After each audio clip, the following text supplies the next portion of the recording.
Buenos días a todos, hermanos.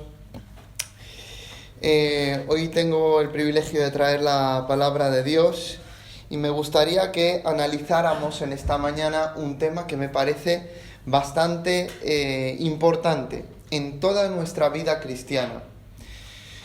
¿Por qué? Lo que podéis ver en la pantalla es Hijo de Dios. Usos y significados de Hijo de Dios en toda la Escritura. Ese es nuestro tema de hoy. Es un tema, muy importante que nos acompaña en toda la vida cristiana, porque toda la vida cristiana vamos a cantar, vamos a leer, vamos a proclamar al Hijo de Dios. Y nos decimos hijos de Dios. ¿Sí o no? Pero es que debemos saber entonces en qué sentidos utiliza la Biblia la expresión hijo, hijos, hija de Dios, ¿vale? Por lo tanto, llevaba muchos años meditando en esto, reflexionando, tratando de mejorar mi entendimiento de esto. Y en esta mañana, con la ayuda de Dios, quiero compartir con vosotros este mensaje que se titula Hijo de Dios, usos y significados de Hijo de Dios en toda la Escritura. Y bien, dale por favor. Lo que vais a ver ahora mismo, siguiente, es la definición general, una que se aplique a casi todas las categorías, ¿vale? Y que nos sea útil si la memorizamos y entendemos. Hay veces, hermanos, que a mí me pasaba que yo estoy leyendo la Escritura y veo la expresión, no sé, luego lo voy a especificar, pero hijo de ira, hijo de perdición, hijos de, no sé, distintas expresiones que empiezan por hijo de y terminan en un sustantivo, ¿no? Normalmente.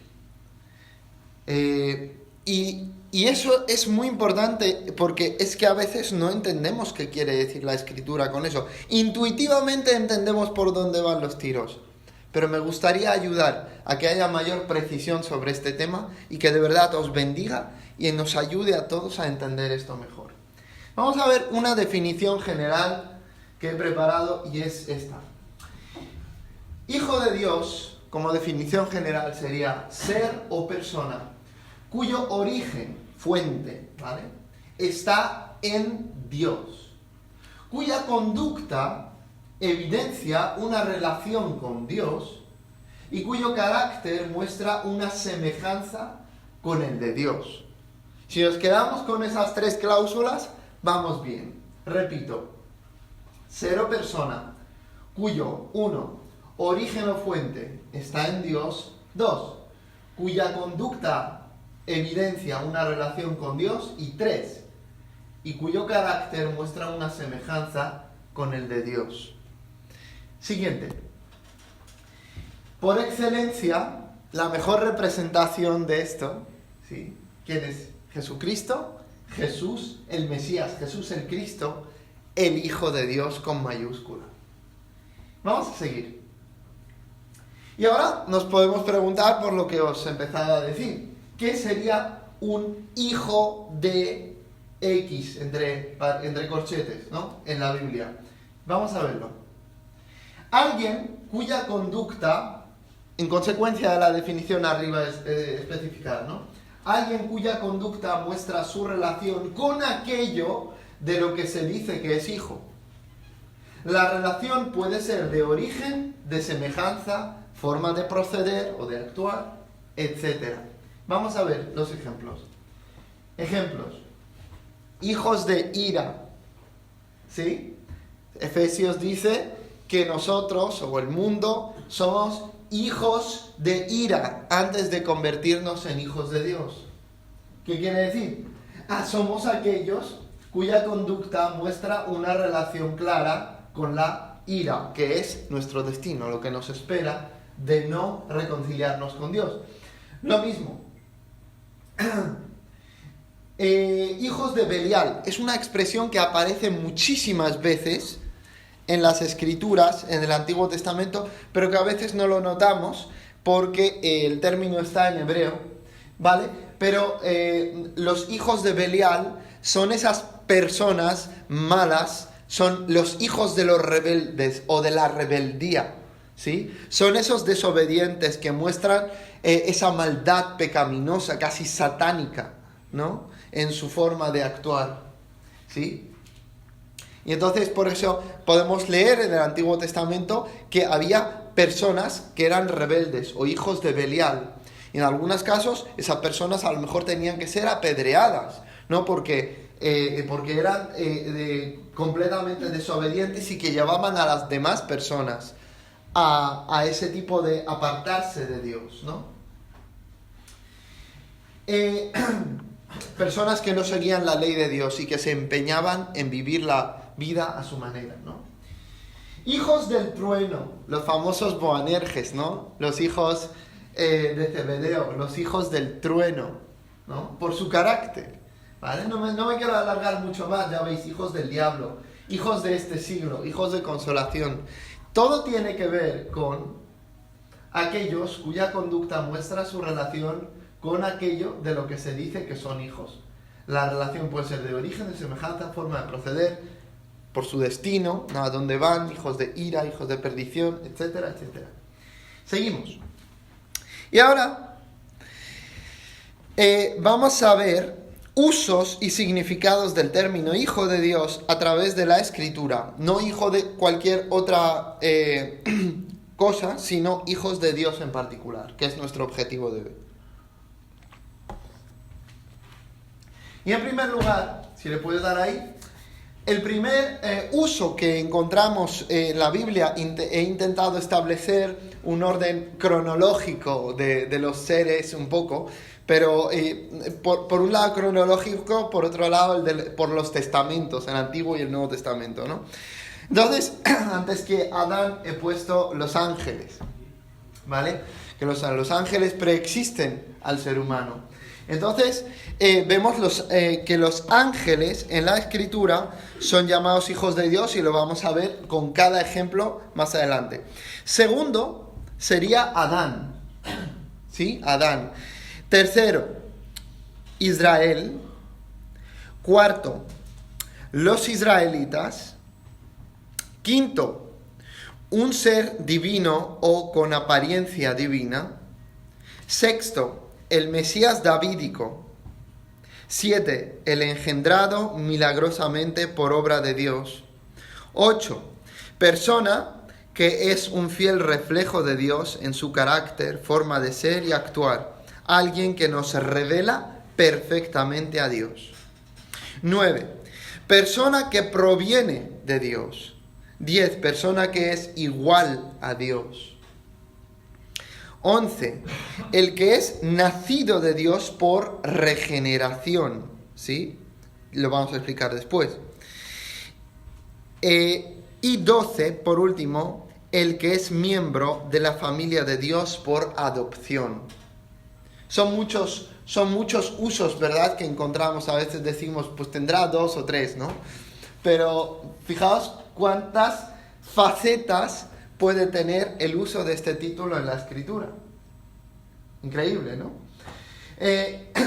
Y uno dice, bueno, Valerian, ¿por qué has puesto el número 3 y el número 4? Porque podría ser lo mismo, pero es que es un poco distinto, porque el uso aplicado a Israel como un pueblo no es lo mismo que el uso que se le aplica a todos los individuos por separado, pero en conjunto, ¿no?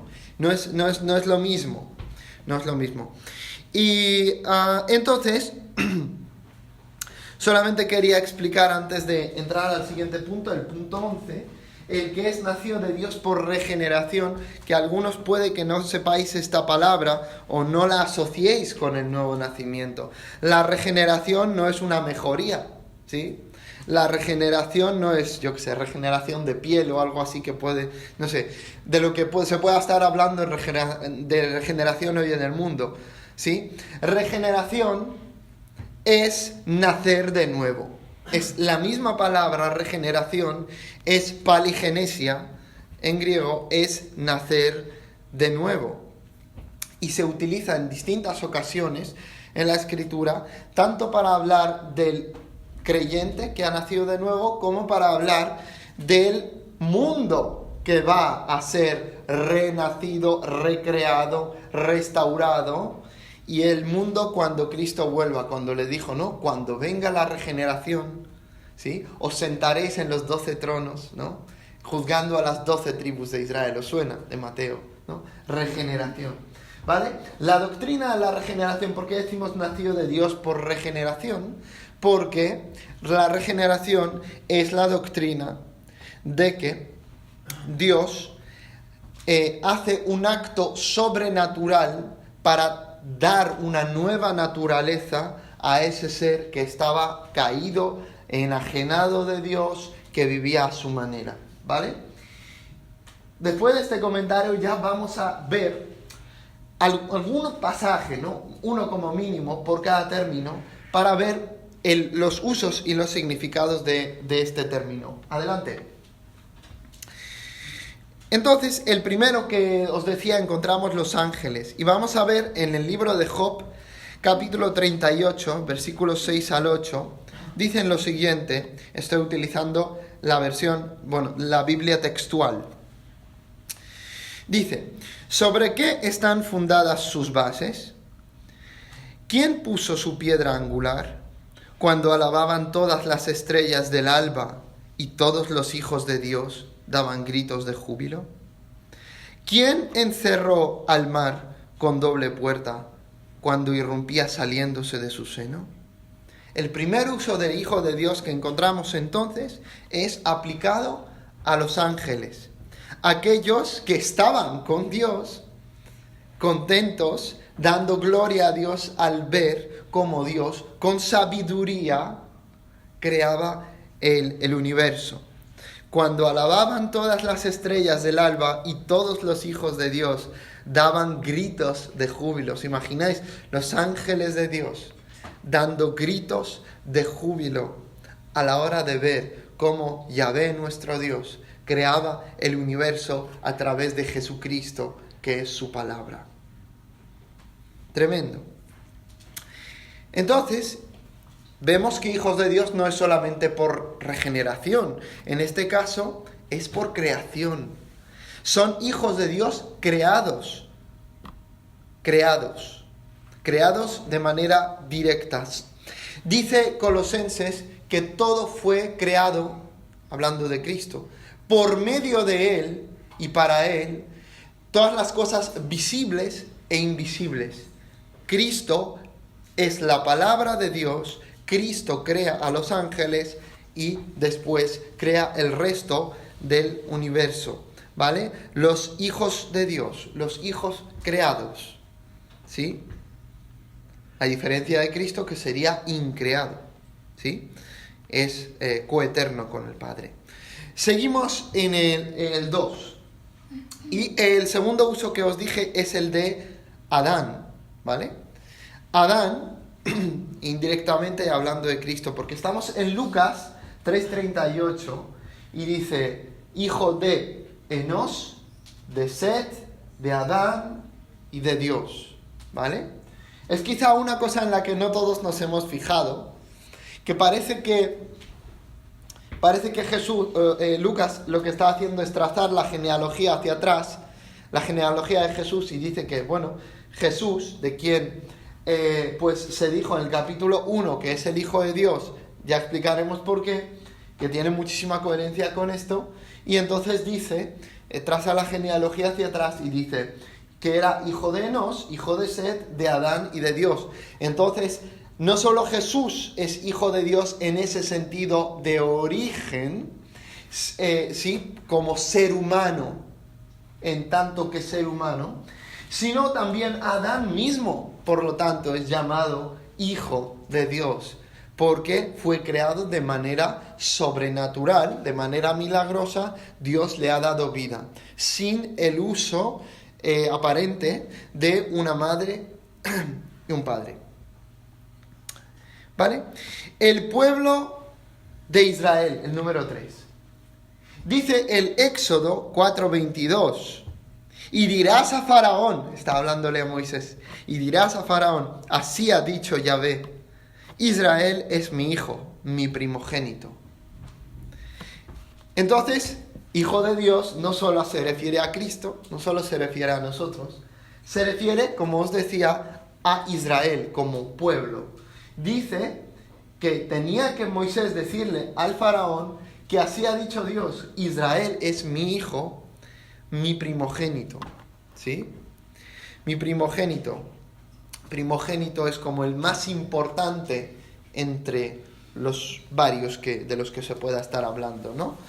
El principal, el más importante, el que tiene posiblemente anterioridad, pero posiblemente preeminencia, la mayor importancia. Claro, ¿por qué? ¿Por qué Israel es hijo de Dios? No Jacob concretamente, sino Israel, sí, como pueblo. Pues porque Dios lo ha escogido y le ha hecho un pacto con ese pueblo que Dios nunca ha hecho un pacto con un pueblo humano, terrenal, físico, ¿sí? Aparte de una nación concreta, que es la nación de Israel, ¿sí? Eso es lo que conocemos como el pacto de Abraham, después el pacto de Moisés, más concretamente, ¿sí? El pacto del Sinaí. Y eso es muy, muy interesante y enriquecedor para que veamos que hijo de Dios se utiliza en muchos sentidos a lo largo de la Escritura y no debemos confundir el uno con el otro. Entonces dice, Israel es mi hijo, mi primogénito. Y qué interesante aquí también la relación con Cristo. Porque si bien Israel es hijo de Yahvé, y Dios lo ha tratado como hijo, por ejemplo en Oseas, ¿no? Se puede leer cómo Dios los amó, cómo Dios los ha cuidado todo el tiempo. De Egipto llamé a mi hijo, los sacó de la tierra, de Egipto, de la esclavitud, ¿vale? Pero también vemos que Israel nunca lograba ser el hijo que Dios quiere, ¿no? No daban en el blanco, no podían ser el ideal de Dios a causa del pecado, ¿no? Y de su desobediencia y de la transgresión de la ley. Pero tenía que aparecer un israelita a lo largo de la historia, un israelita de la tribu de Judá, un hijo de David, que iba a ser el que representara, el que reuniera en sí, resumiera en su persona todo Israel. Y por eso Mateo, cuando habla de Egipto llamé a mi hijo, utilizando el pasaje de Oseas, que se refería originalmente a la nación de Israel, lo aplica a Jesús, porque Jesús coincide que es el Hijo de Dios en otro sentido, pero es que además es el israelita del hijo que es Israel, pero que es hijo en el sentido más completo y más perfecto. Porque ahí sí, de Egipto llamé a mi hijo, porque José se había llevado al niño con María a Egipto. Y de ahí también Dios lo llamó para que volvieran a la tierra de Israel. Y ahí vemos paralelos y vemos el perfecto cumplimiento de las expectativas de lo que tiene que ser el pueblo de Dios en la persona de Cristo, que cumplió toda la ley, ¿sí? Y que resumió en su persona lo que es ser el verdadero Israel. El Israel fiel.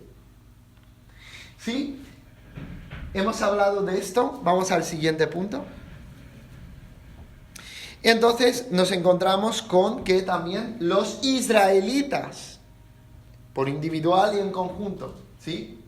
Los israelitas son hijos de Dios. Vamos a verlo en Malaquías 2:10. Y dice lo siguiente. ¿No tenemos todos un mismo Padre? Todos en plural, ¿veis? Por eso lo puse así. ¿No tenemos todos un mismo Padre? ¿No nos ha creado un mismo Él? Él es Dios, ¿no? Como Elohim, Él. En esta traducción aparece con el nombre tal como aparece en el hebreo. ¿No tenemos todos un mismo Padre? ¿No nos ha creado un mismo Él? ¿Por qué? ¿Por qué pues nos portamos deslealmente uno contra otro, profanando el pacto de nuestros ancestros? Entonces vemos que Dios es el creador de los israelitas como pueblo y de cada uno en particular, ¿no? Como tenemos el cuerpo de Cristo y también somos miembros cada uno en particular, ¿no? Dios nos crea a nosotros. Entonces veíamos que si en el ejemplo anterior, para que no lo confundamos, era por vocación, era por llamado que ellos eran hijos de Dios, ¿sí? El pueblo de Israel, porque Dios los ha elegido para ser suyos. Aquí no estamos viendo esto, sino que Dios es autor o creador de la nación como nación, como pueblo, ¿sí? Entonces, ¿no tenemos todos un mismo Padre? ¿No nos ha creado un mismo Dios? Un mismo Él, ¿sí? Seguimos con el siguiente uso, y es un ser con apariencia divina. Leemos en Daniel capítulo 3, versículo 25, hablando de Nabucodonosor, viendo a los jóvenes en el horno de fuego y uno más con él, ¿no? Pero él respondió: mirad, estoy viendo a 4 varones sueltos que se pasean en medio del fuego, sin sufrir ningún daño. Y el aspecto del cuarto es semejante a un hijo de los dioses. Elohim, ¿no? A un hijo de Dios o de los dioses. ¿Sí? Un ser con apariencia divina. También se le llama, en ese uso que le da el pagano Nabucodonosor, ¿no? Como hijo de Dios o de los dioses. Un ser divino o con apariencia divina. El siguiente uso del que estamos hablando es el Mesías davídico. El Mesías davídico. Aquí vamos a leer un pasaje. Como veis, hay versículos que no todos van seguidos, pero ahí están para que los podáis leer. Salmo 2:2, 7 al 9 y 12. Y dice: se alzarán los reyes de la tierra y con príncipes consultarán unidos contra Yahvé y contra su ungido, o Mashiach, Mesías, diciendo: yo promulgaré el decreto. Yahvé me ha dicho: mi hijo eres tú, yo te he engendrado hoy. Pídeme y te daré por herencia a las naciones, y como posesión tuya los confines de la tierra. Los quebrantarás con cetro de hierro, los desmenuzarás como vasija de alfarero. Y después en el 12 dice: besad los pies al Hijo, no sea que se irrite y perezcáis en el camino, pues de repente se inflama su ira. Cuán bienaventurados son todos los que se refugian en él. Y esto es sorprendente porque David recibe una promesa de parte de Dios, la que podéis leer, por ejemplo, en segunda de Samuel 7:14, por ejemplo, o en primera de Crónicas 17:13 al 14, y otros pasajes que también traen este pasaje a recuerdo, ¿no? Y es que Dios le dijo a David que uno de sus hijos se sentaría en el trono de Israel a reinar para siempre. Un reino que no tendrá fin. El reino de quien sabemos que es Jesucristo. Pero mirad lo que dice el texto. Es un Mesías davídico. Fijaos, ¿dónde se utiliza la palabra Mesías? En el versículo 2. Contra su ungido. ¿Y qué es lo que dice Dios? Mi hijo eres tú, yo te he engendrado hoy. Y ahora podríamos decir, bueno, engendrado, ¿qué quiere decir? Que ha tenido un hijo, que ha habido un parto. No, nada de eso, ¿no? Tampoco el texto no está hablando, al menos en su contexto, no está hablando de esa idea de la generación eterna del Hijo de Dios que surge en la Edad Media, en la Edad Antigua, esa idea de que Dios constantemente, pues hay como una generación eterna del Hijo de Dios, y que es no creado, pero engendrado. Pero eso no es, este texto no trata con ese tema teológico. posterior, ¿no?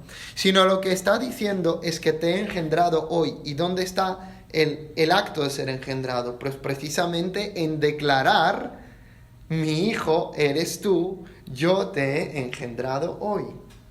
Y este texto en el Nuevo Testamento, si os interesa, hablando de Jesús, se relaciona con la encarnación de Cristo por un lado, ¿sí?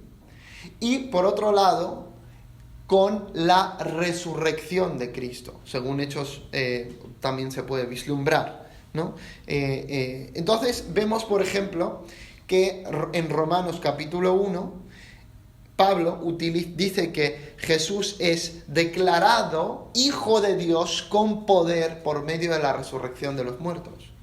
Entonces, ¿qué es lo que estamos viendo ahí, hermanos?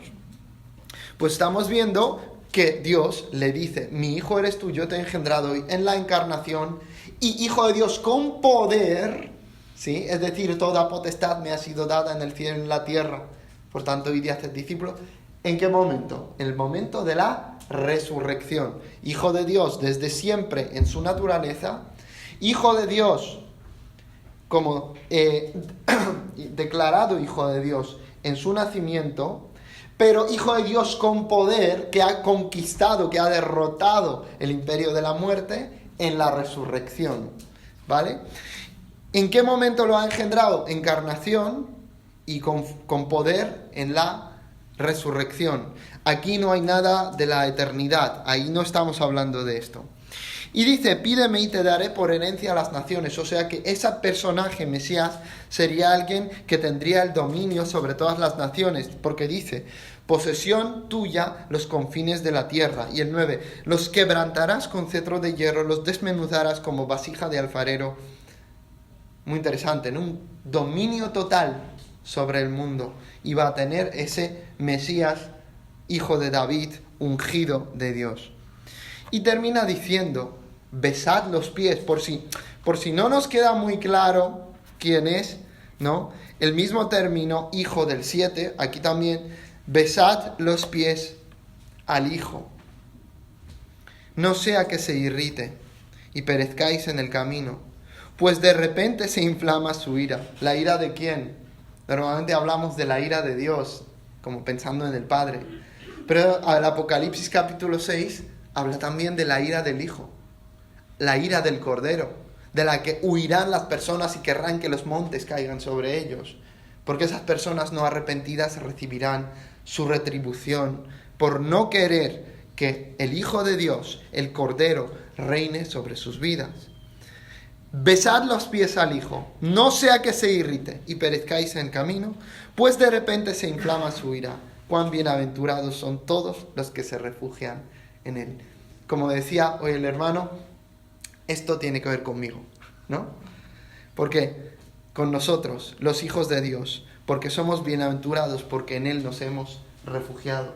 Y fijaos ahí abajo, he dejado una nota explicando que en 2 Samuel 7:14, por ejemplo, dice: Él me será por hijo y yo le seré por padre. ¿Sí? Esa es la promesa que Dios le hace a David, que uno de sus hijos será tratado, tendrá ese tipo de relación como hijo y padre con Yahvé, Dios. Y vemos también, lo otro que os iba a decir, también en este sentido del Mesías davídico, que tenía que ver, claro, porque antes de que llegara el Mesías, verdadero Mesías, había gente que estaba siendo, ¿cómo decirlo?, mesianizada, ungida, ¿sí? Que eran los reyes. Los reyes recibían unción y los judíos, los israelitas esperaban: pues este rey de la descendencia de Judá, este rey será el Mesías, este rey será el Mesías, este será el Mesías. Pero no era ninguno de ellos, ni siquiera Salomón, que hubo un esplendor y una riqueza en su tiempo increíble, y Dios le dijo concretamente, ¿sí?, que si iba a permanecer en los mandamientos, un condicional, y él no permaneció en los mandamientos, así que ahí terminó, él no iba a poder ser el Mesías davídico que iba a reinar sobre Israel para siempre. Y tenemos este uso de que de David se habla en el Salmo 89:27 que veis abajo, que Dios dice que Él es el más excelso de los reyes de la tierra, ¿sí? El primogénito, el más excelso de los reyes de la tierra, ¿sí? El término que se aplica a Jesús, ¿no? Él es la imagen del Dios invisible, el primogénito, el excelso, el que tiene la supremacía y preeminencia sobre toda la creación. Vamos a continuar. Engendrado por obra de Dios. Mirad, Lucas 1:35. Respondiendo el ángel le dijo, el Espíritu Santo vendrá sobre ti, le dijo a María, ¿verdad? Y el poder del Altísimo te hará sombra o te cubrirá con su sombra, como dice la Reina Valera. Por lo cual también lo nacido será llamado santo, hijo de Dios. Entonces ahí tenemos un uso de la expresión hijo de Dios que específicamente significa engendrado por obra milagrosa de Dios, ¿sí? Es decir, la concepción virginal de María es el resultado de una obra, intervención milagrosa de Dios. Y como Jesús de Nazaret no tenía un padre humano, no era José, no tenía un padre humano, se le llama en este sentido hijo de Dios también. Hijo de Dios porque es producto de Dios. Dios es el que ha hecho esa vida en unión con los óvulos de María. Dios es el que ha hecho este milagro. Por eso se le llama hijo de Dios. Es producto de Dios en este sentido. Seguimos. También tenemos otro uso que es que el Hijo de Dios es fiel reflejo y revelación perfecta de Dios. Repito, fiel reflejo y revelación perfecta de Dios. Vamos a ver Colosenses 1:15, que ya lo he citado en esta mañana. Él es la imagen del Dios invisible, el primogénito de toda creación. ¿Qué significa Hijo de Dios en este contexto? Que Él es el fiel reflejo, la revelación perfecta de Dios. ¿Sí? No puedes ver a ningún ser humano, ni ningún profeta, y ver a Dios como Él es, en su forma de ser, en su forma de actuar, en su carácter, y que todo lo que Él dice y todo lo que hace fielmente te refleje y te muestre al Padre tal como el Padre es. Pero es que Jesús dijo, y ya no lo he puesto ahí, pero está ahí también, el que me ha visto a mí, ha visto al Padre. ¿Sí? Jesús enseña que nadie ha visto al Padre. La Biblia dice que nadie nunca jamás ha visto a Dios, pero que el Hijo unigénito o el Dios unigénito siempre lo ha estado mostrando, ¿no? Como ángel de Jehová quizás antes, pero desde su encarnación lo hemos visto, lo hemos contemplado. ¿Sí? Como dice Juan, ha estado con nosotros, Dios con nosotros. Él es la imagen del Dios invisible, el primogénito de toda creación.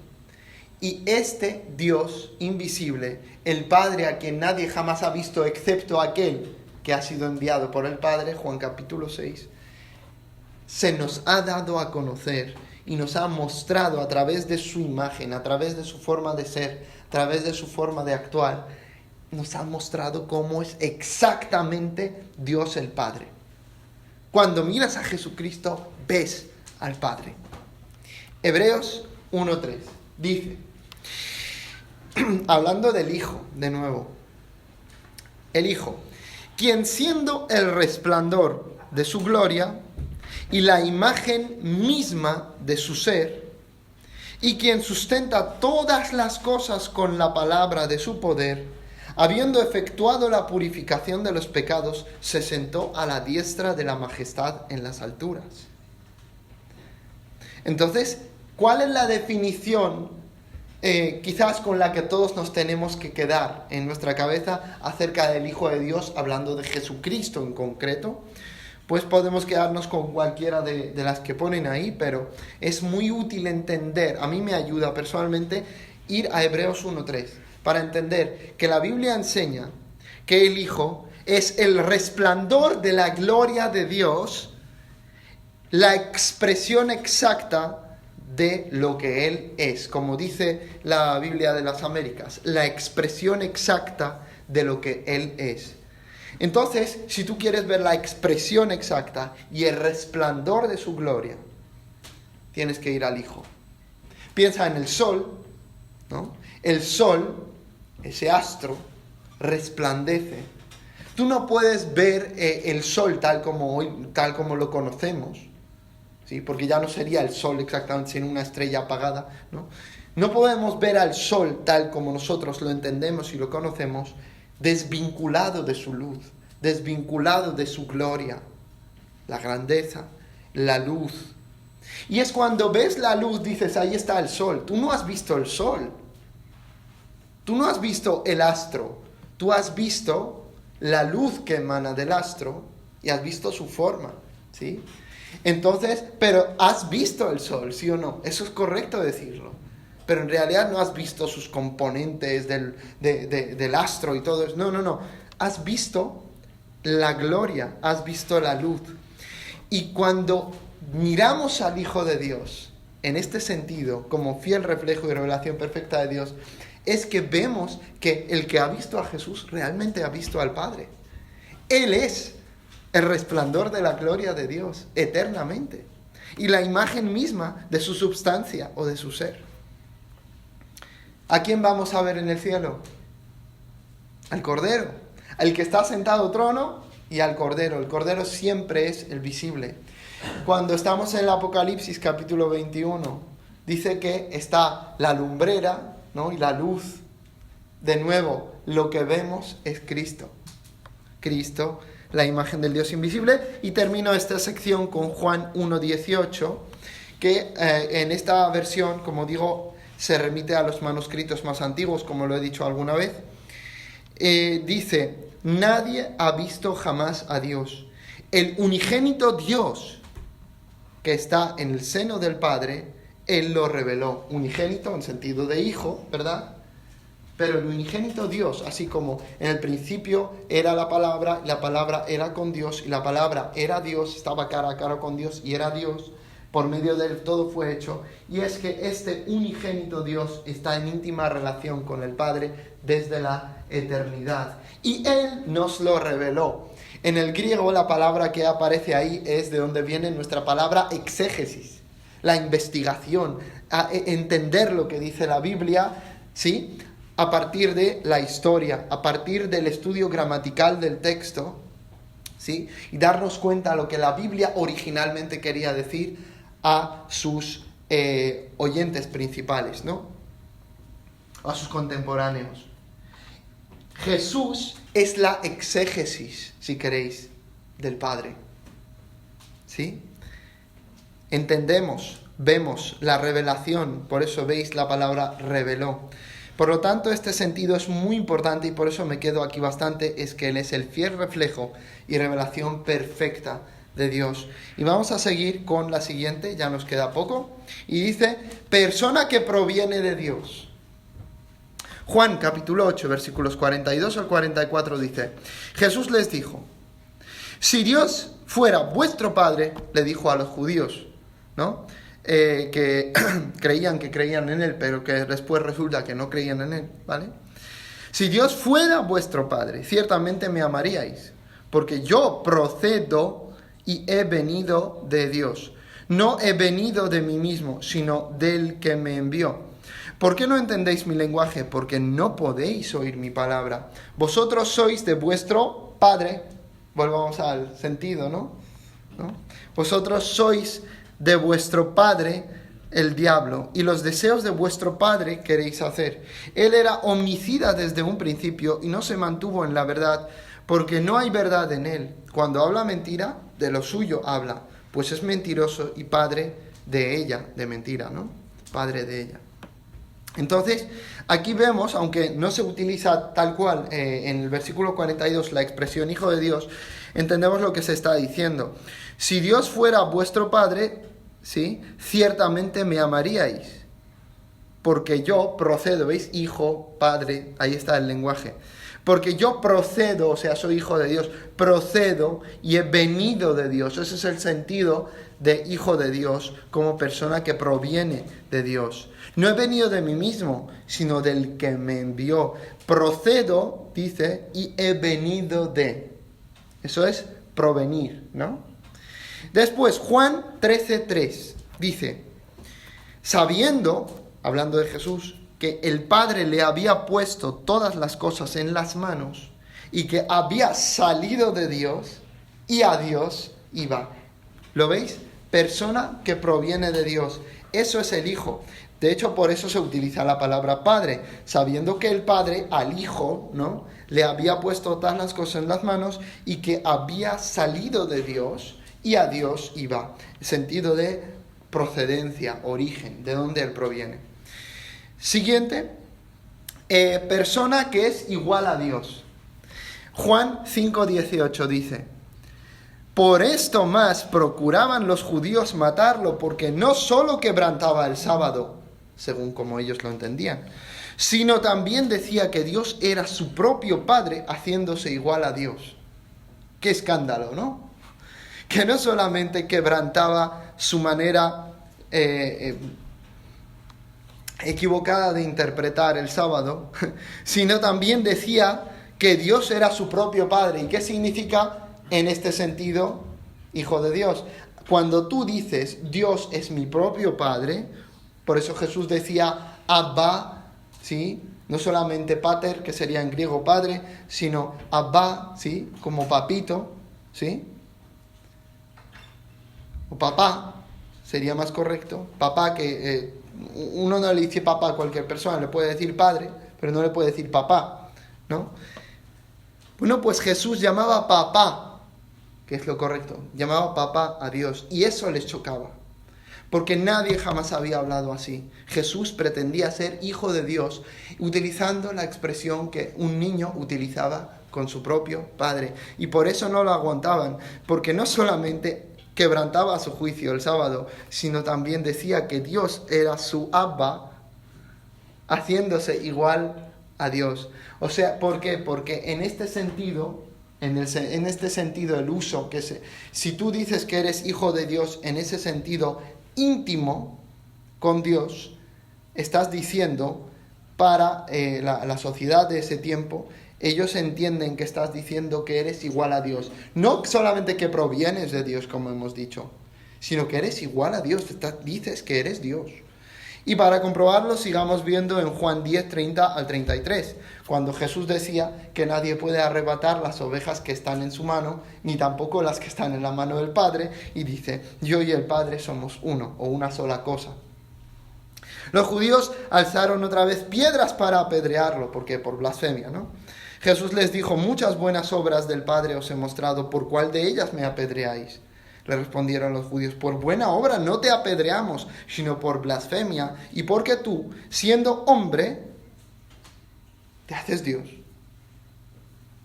O sea, que decir que el Padre y tú, el Padre y Él, son uno, es la pretensión más clara de divinidad, porque está diciendo que es igual a Dios. Sus contemporáneos lo entendieron perfectamente, lo que Él pretendía. La cuestión ahora era, ¿es verdad lo que estás diciendo? Y Cristo ha resucitado, demostrando que es verdad. Seguimos, el que es nacido de Dios por regeneración. Y ahí, pues un pasaje muy famoso, Juan 1, 12 al 13. Pero a todos los que lo recibieron, hablando de la palabra o del verbo de Dios, a los que creen en su nombre, les dio potestad de ser hechos hijos de Dios, los cuales no nacieron de sangre, ni de voluntad de carne, ni de voluntad de varón, sino de Dios. O sea, los nacidos de Dios. ¿En qué momento uno nace de Dios? Versículo 12, cuando uno recibe a Jesús como el verbo de Dios que es, y confía o cree en su persona, en su nombre, ¿sí? Que Él es el Salvador, el que nos revela a Dios perfectamente, el Señor. ¿Vale? En Primera de Juan, también el autor Juan, ¿no? Primera de Juan 3:9 dice, todo el que es nacido de Dios, fijaos las implicaciones, no practica el pecado, ¿Por qué? Por la regeneración, ¿no? Porque la simiente de Dios permanece en él y no puede pecar, no puede continuar en ese modo de vida, en el griego, ¿no? Porque, pues, es nacido de Dios. Si eres un hijo de Dios, aborreces el pecado, deseas salir de la pocilga en la que estabas y quieres vivir la vida de oveja, no la vida de cerdo, ¿sí? Eso ya lo sabemos. El que es nacido de Dios por regeneración, entonces recibe el nombre de Hijo de Dios por regeneración, porque Dios transforma su naturaleza a través de la confianza en Jesucristo, le da nueva vida, le da nuevo nacimiento. Y en Efesios 2:10, la misma idea. Porque somos hechura suya, hechura de Dios, creados en Cristo Jesús para buenas obras. Consecuencia de la regeneración, las obras de Dios, el buen fruto, las cuales Dios preparó de antemano para que anduviéramos en ellas. Dios tiene preparado lo que Él quiere que hagamos como hijos de Dios y nos pone el querer y el hacer conforme a su voluntad. Y seguimos. El que es miembro de la familia de Dios por adopción. Ya no es regeneración, ahora es la doctrina de la adopción. Gálatas 4:4 al 6 dice: pero cuando vino el cumplimiento del tiempo, Dios envió a su Hijo, ahí sí que hablamos del Hijo, nacido de mujer, nacido bajo la ley, para que redimiera a los que estaban bajo la ley, a fin de que recibiéramos, ¿qué? La adopción de hijos. Y por cuanto sois hijos, Dios envió el Espíritu de su Hijo, con mayúscula, a nuestros corazones, el cual clama: Abba, Padre, Papá. O sea que hay una coordinación ahí. Al igual que Jesús es el Hijo de Dios, nosotros nos volvemos hijos de Dios, ya no solo por regeneración, por la naturaleza nueva, sino por adopción. Acordaos que la doctrina de la adopción tiene que ver con una práctica romana que se puede ver, por ejemplo, en la famosa película de Ben-Hur, que os la recomiendo ver, el que no la haya visto, 1959, ¿sí? ¿Y qué es lo que vemos ahí? Que el personaje de Ben-Hur, ¿sí? Que era un judío, que no tenía nada que ver con Roma, era un aristócrata en esa historia, en cierto momento salva la vida de un romano importante, y ese romano, a ver si lo puedo conseguir, se quita su anillo y públicamente, delante de otros romanos, celebra la adopción de Ben-Hur como su propio hijo. Alguien que no tenía nada que ver es adoptado, es reconocido como ciudadano de Roma. Eso es gracia, ¿no? Pues eso mismo es lo que vemos aquí. Nosotros recibimos la adopción en la familia de Dios. No somos familia de Dios, éramos enemigos de Dios, enajenados de Él, pero nos volvemos familia de Dios. Y podemos, por el Espíritu del Hijo que está en nosotros, clamar y decir: Abba, Padre. Se nos vuelve natural Dios como Padre en el momento en el que nos volvemos hijos por adopción, no solo por regeneración. Romanos 8, 14 y 17, al 14 al 17 y 29 dice: porque todos los que son guiados por el Espíritu de Dios, estos son hijos de Dios, los adoptados, ¿no? Porque no recibisteis el espíritu de esclavitud por estar otra vez en el temor, sino que recibisteis el espíritu de adopción, por el cual clamamos: Abba, Padre.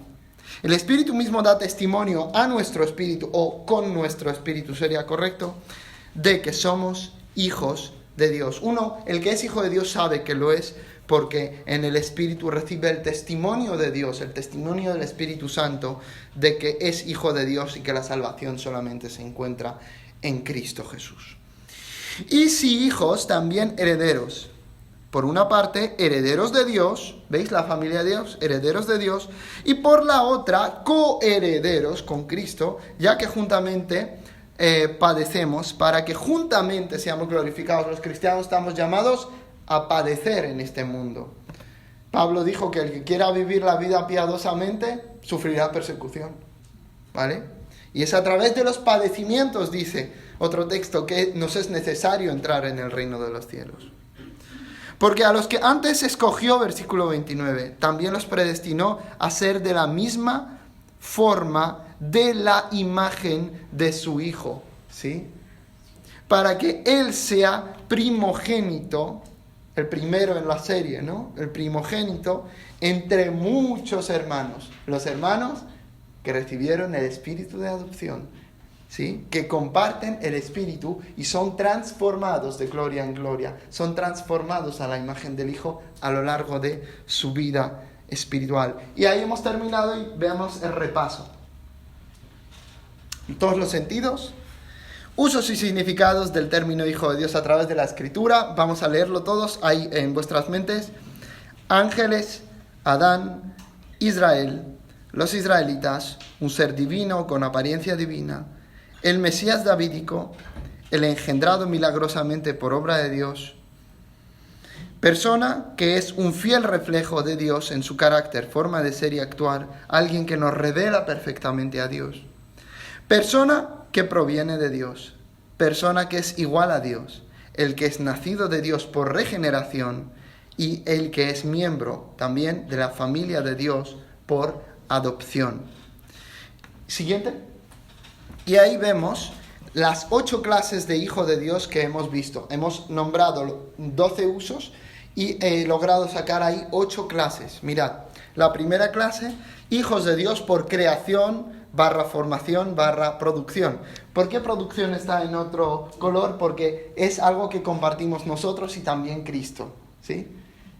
Jesús ha sido, acordaos en Lucas 1:35, ¿no? Por obra milagrosa del Espíritu Santo es producido en María, en ese sentido, como ser humano. Por eso lo he puesto en ese color. Hijos por creación, adopción también, es otra categoría, otra clase, ¿sí? Que sería, por ejemplo, Israel, mi hijo, mi primogénito. Hijos por relación, representación, ¿sí? Hijos por supremacía, hijos por que eso lo comparte, por ejemplo, David, ¿no? Como con Cristo.